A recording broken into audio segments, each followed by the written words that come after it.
All right, everyone, hello and welcome to another educational video presented by Wholeo Awakening and Thunder Dragon Neigong. Josh here with you again today to talk about the value of science in herbalism, how to approach scientific studies on herbs. Now, of course, scientific studies are considered the gold standard for any research in the modern world, and herbs are no exception to that. The consensus is that if there are no studies touting and proving the benefits of herbs, then we can't trust whether they will work or not, or whether they are even safe. So we're going to be addressing that. We're going to be addressing what these scientific studies are, their value, and their place in actually studying herbs, and how herbs have been traditionally understood, how they work, and how they differ from the modern biomedical paradigm. Before we get into it, though, as always, be sure to like, subscribe, follow, whatever the applicable action is based on where you're watching this, to be notified for other videos and trainings that we do here on these channels. So this whole thing came about recently as I was thinking about watching a seminar, a training from one of the major supplement companies where the speaker was talking about, I believe it was ginseng. I don't remember the exact plant that they were talking about, ginseng or rhodiola, but they were talking about, they were taking some questions and talking about how some people had adverse reactions to the plant, and they were rather surprised, despite being well-educated researchers, well-educated scientists. They were surprised at hearing about the adverse reaction that the people had. Using rhodiola as an example, a lot of people I have heard tend to get headaches from rhodiola. While it's touted as one of these great adaptogens that everyone should be taking, that it's great for energy and focus. And, well, a lot of people, in my experience, quite a few people, get headaches from it. And these researchers were rather confused by it. Same thing with ginseng, another big energy adaptogen that is very popular these days. Even though in traditional Chinese medicine, ginseng would not be given to anyone who was less than a senior citizen. It's considered an old person's remedy to address kidney deficiency. But in the West, in these modern times, it's recommended for everyone. If you feel a little tired, take some ginseng. Same thing with rhodiola. In rhodiola, yes, it can help with focus. That is a traditional use for it, but it's very astringent. It astringes, which means to tonify, to tighten up. Say you have a leaky tissue, a tissue that is producing excessive fluids or mucus. Rhodiola can help to tighten that up and dry that up. But it also does that not only on the physical, but on the psychological, the mental levels. And it will actually astringe the thoughts, which is how it focuses an individual. And for people who are already tense in the mind, it will make that worse and give headaches. But these researchers were totally oblivious to this, apparently, and were rather surprised by these reactions that the people who were asking these questions were having. And so we're going to get into exactly what this means and why this is a problem when, especially, we're dealing with modern researchers and herbs. Even when they work for these supplement companies, they're supposedly involved in herbal practice. They still miss a lot of these very important principles from herbalism. So first we want to put science in perspective.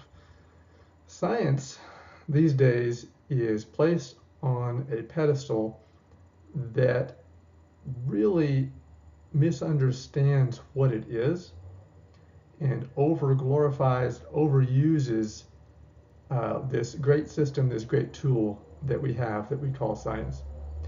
Science is the system of testing observable phenomena in the natural physical world. Science is designed as a system of understanding how the physical world works, how it interacts, how different physical objects interact with other physical objects, and likewise with physical energies. By designing experiments based on our observations and repeating them in various ways, we can learn what to anticipate from the function of the natural world. Essentially, we observe the world. This observation leads to ideas that we might have about how things might work, and then we design studies to put these things to the test to see, okay, if we do this, if what's going to be the reaction, what's going to be the interaction of these molecules or these objects or these energy frequencies. And in this way, science is an invaluable tool for gaining information about our world. Don't misunderstand. I am not opposed to science at all. I'm a chemistry geek myself. I love all this stuff. But we have to know its place, and we have to understand what its purpose is. And we have to understand that it's not the only tool in our belt, as our modern academic world tries to limit us to. Like any tool, it has its place and it has its purpose. We must be cautious not to over-apply any one tool beyond its scope. So just as you would not try to use a hammer to turn a screw, you could use that hammer to nail the screw in, but that's not going to give you the best results with that particular object.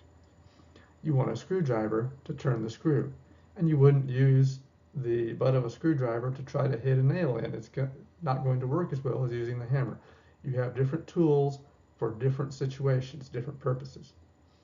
And this is how we best reach our most accurate conclusions. Science is often seen as the only legitimate way to attain knowledge, when in fact it is definitionally a system designed to test and measure observable physical phenomena. That is literally what the definition of science is. To say that science is everything is pure ignorance. Science is one tool for one category of knowledge, among others such as mathematics, logic, and philosophy, which are designed to study other areas of reality. You see, really this almost deification of science stems from the materialist worldview that has sprung up in recent centuries, where it is viewed that the material world, the physical world, is all there is all there's ever been, and somehow, even though they can't tell us how, it perpetuated itself out of nothing and arrived here, where we know logically, mathematically, this is a logical mathematical universe, and that these are the tools that we use to study these metaphysical abstractions that actually provide the foundation for physical reality and are the generators of physical reality. So when we focus just on science and just on the physical world, we are missing out on an entire half of reality, the metaphysical reality. To trust science alone is to ignore the existence of any non-material existence, which leads to serious existential and ontological issues that have not and cannot be resolved through materialism alone. So we want to understand that science is a wonderful tool, great for understanding physical phenomena, not great, not designed for understanding metaphysical phenomena. So when it comes to scientific studies, design is crucial. A scientific study is only as good as its design. A flawed design leads to flawed results. The researcher must know enough about the subject to be able to design the study appropriately. If the researcher doesn't know what they're doing, then the odds that they're going to design a test accurately to test whatever the subject is very low. trust the science, as we've been hearing over the past few years particularly, is fine and true advice. Absolutely, we should trust the science. Science is great when accurately applied to its accurate subject. What is the problem here is the researchers. There are researchers, and the study design are what we must examine more carefully. Trust the science, yes. Do not always trust the researcher. Do not always trust the design of the study. Do not always trust the interpretation of the results, because these can be very easily skewed. Scientific data can be skewed in virtually any direction based purely on the bias of the researcher and the design of the study. In fact, Stanford professor John Ioannidis notes that most of them, speaking of scientific studies, most of them are not carefully done and or are done with predetermined agendas. So people go into the study hoping to get particular results, and so they will skew the data to get those results. This is why it's very important to always look at the design of the study, look at who was funding the study, who's paying for it, because obviously if someone has a vested interest in the results, that's going to be a potential red flag. Who's doing the study? Who designed it? What's their background? What's their knowledge? What's their skill set? Do they have the expertise to be able to be even studying this topic?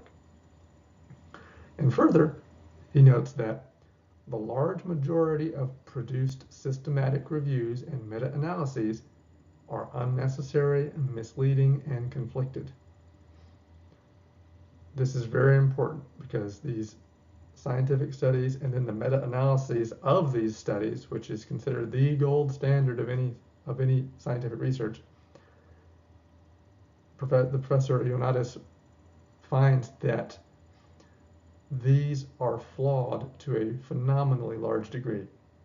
In his reports beginning around 2005 and the research that he's done since, his findings reveal that as many as 50% of scientific studies are flawed by design, and only 3% of meta-analyses are reliable. Think about that. That means 97% of meta-analyses are unreliable for one reason or another. And this is not just in the study of pharmaceuticals and herbs. We're talking about across the board. This is also a huge problem, because I'm also involved in physical training, fitness training, and martial arts training. This is a huge problem in physical fitness and corrective exercise world, where meta-analyses are essentially useless because of the flawed designs of their studies. So we find this problem permeating every part of science. Flawed designs lead to flawed studies, lead to flawed results. And then that's not even talking about the interpretations of these results, which can be skewed any which way based on the biases of those who are putting them forth. So we have to understand the current medical paradigm to see how this applies to herbs. Currently accepted studies are based on the modern biomedical model.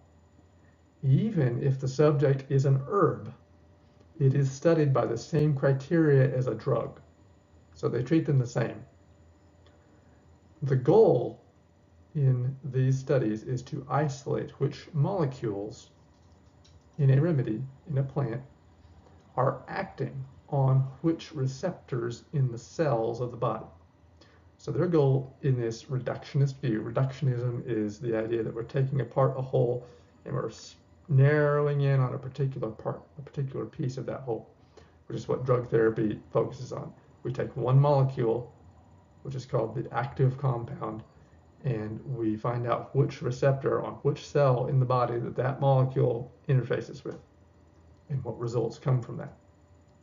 Pharmaceutical drugs are designed on this model. The cell is the target, and the goal is to alter its function in some desirable way. The whole herb, the when we're studying an herb this way, the whole herb is often reduced to what are considered the active molecules based on this model of receptor targeting. You'll see this in common examples of turmeric, it's curcumin or turmerone. In milk thistle, it's silymarin. In something like ashwagandha, it's the bethanolides in ashwagandha. It's the berberine from Oregon crepe or golden seal. So they're not looking at the whole plant, they're looking at this one particular compound or family of compounds found in the plant. So modern science seeks to place everything into a single box, and this leads to category errors, which invalidate the results of many research projects. A category error is a logical fallacy where it's best represented in the classic apples to oranges problem. Say, well, what's better, the apple or the orange? Well, they're two different things. You can't say which one is better. They're two different categories.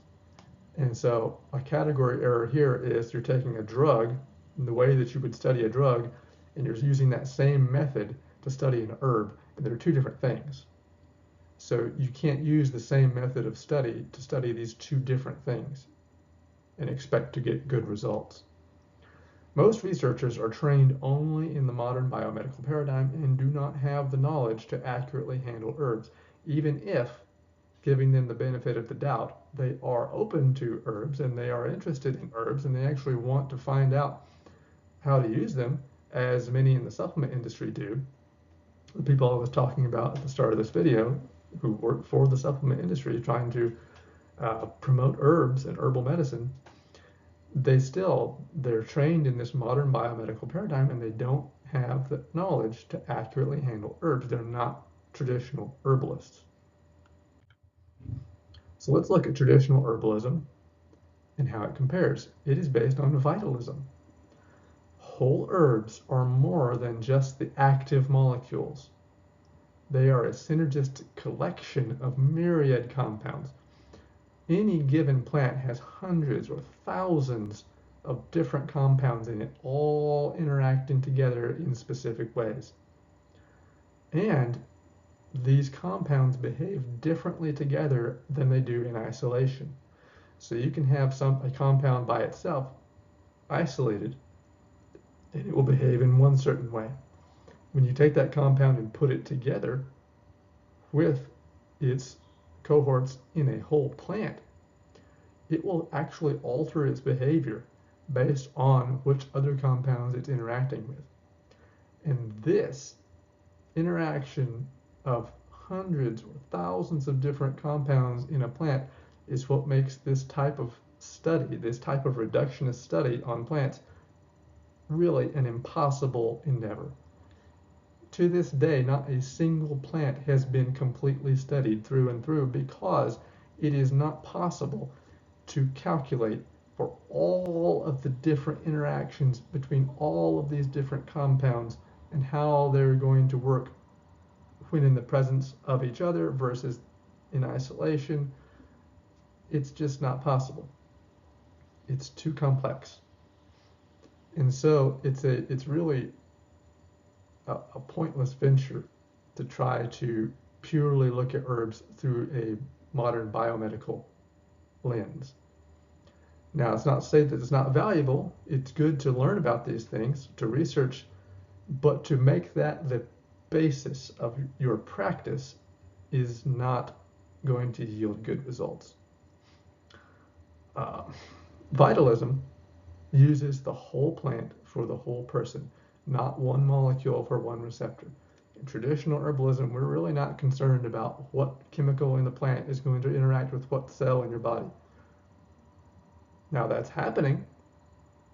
The chemical aspect is happening, but that's not what we focus on, because if we focus just on that, we're going to ignore so many other things. And mind you, this is also where side effects come from in drugs. When you focus in on one molecule for one cell and you fit those together, you're ignoring the cascade reaction that's going to go down the line and how that cell is going to interact with other cells in your body, how this molecule is going to interact with other molecules. And this is where you get the chain reactions that lead to the side effects that happen from drugs. You get the main studied reaction, yes, but you also create a cascade of other reactions that come off of that.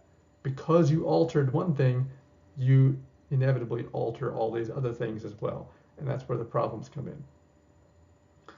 So in vitalism, we don't look at that. We look at the whole plant holistically for the whole person.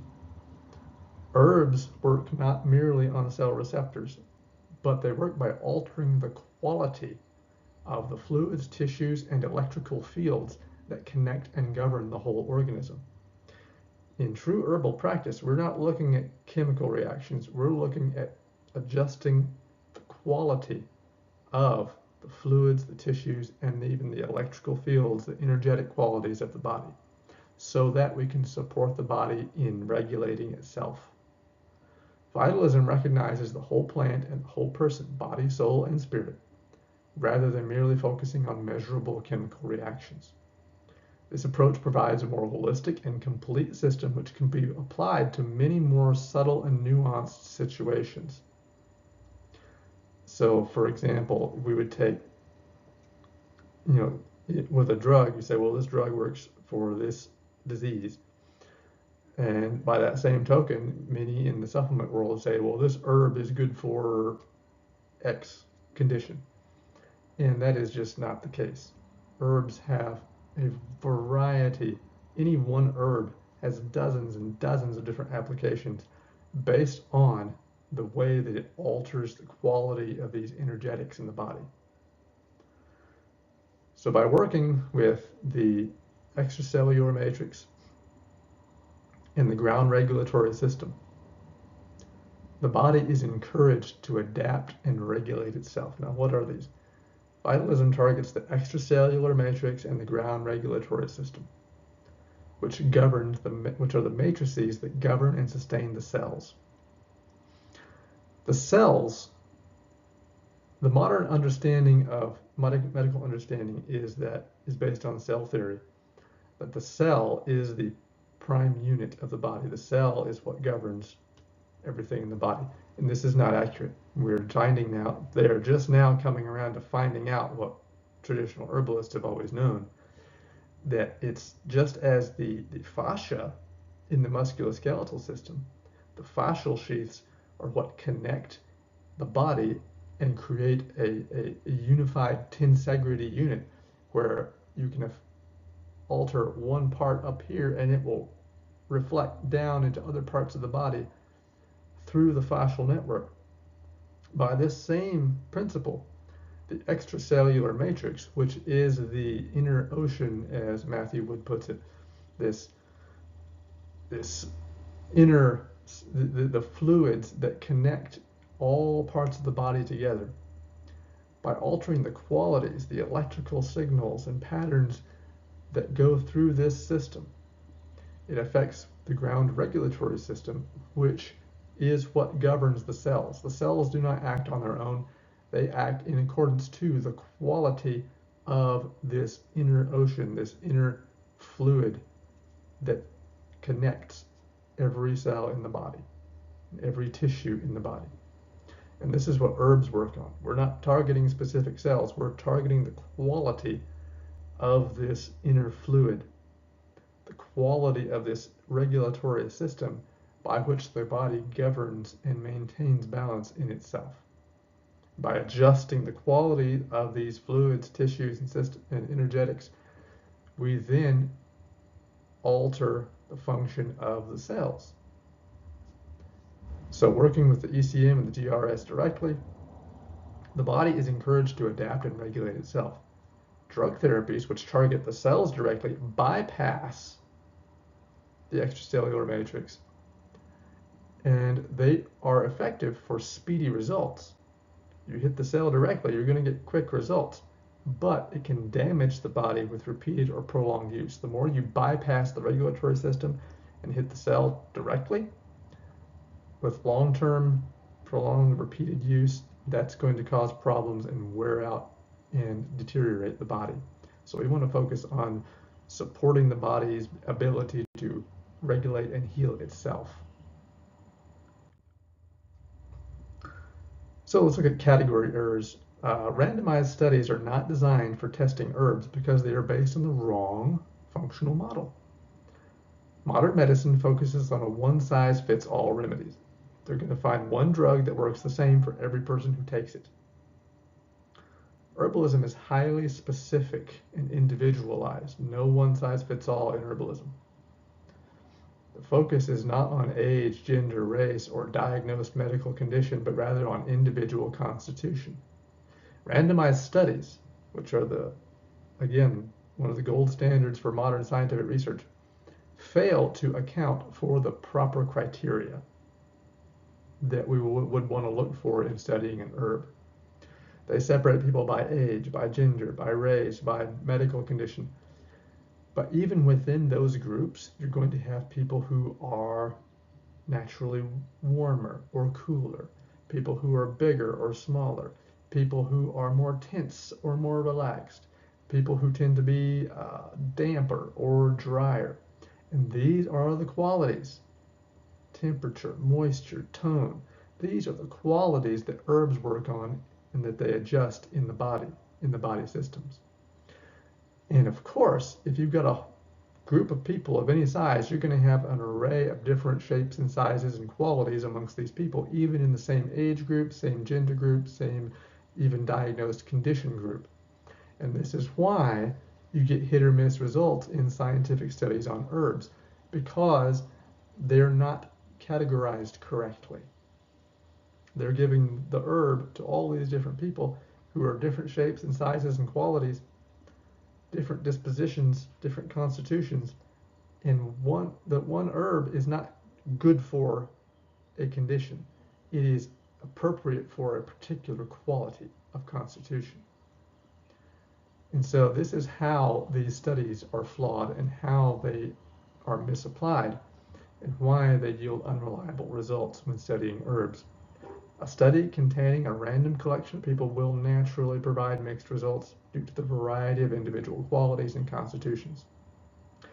Studies are controlled for the wrong criteria, and this is why they yield mixed results. Herbs do not work the same for every person. They act on individual qualities which differ even among otherwise similar populations. Here again, researchers are simply not equipped to accurately design studies on herbs. So herbalism combines physical science and spiritual intuition. Practicing herbalism from a purely chemical perspective will yield less than optimal results. You can get the job done a lot of times, but it's not going to be your best work. To be truly successful requires a break from the modern materialist way of thinking. Physics and metaphysics combine to form the unified whole of reality. They are two parts of the same. The physical comes from the metaphysical and returns to it.